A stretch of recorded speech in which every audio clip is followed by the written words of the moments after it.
जळगाव जिल्ह्यातील वाघोड गावात बस क्रांतीसूर्य महात्मा ज्योतिबा फुले यांच्या 135व्या पुण्यतिथीनिमित्त विविध उपक्रमांनी कार्यक्रम साजरा करण्यात आलाय।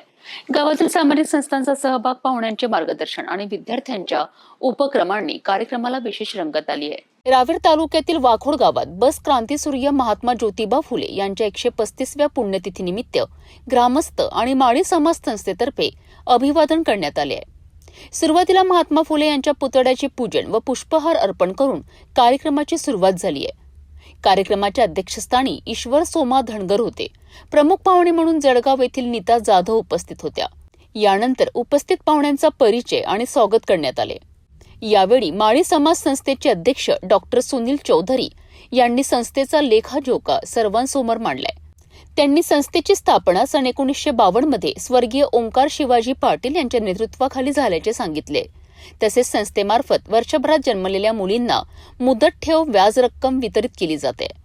तसेच शैक्षणिक गुणवत्तेत प्रथम क्रमांक मिळवणाऱ्या मुलींना विशेष बक्षिसे दिली जात असल्याचे त्यांनी स्पष्ट केले आहे। यानंतर माजी अध्यक्ष सुधाकर विठ्ठल महाजन यांनी कार्यालयाच्या भिंतीवरील महात्मा फुले यांच्या जीवनपट फलकाचे उद्घाटन प्रमुख पाहुण्या नीता जाधव यांच्या हस्ते केलेत। शाळेतील विद्यार्थ्यांनी महात्मा फुले यांच्या जीवनचरित्रावर आधारित भाषणे सादर केलीत।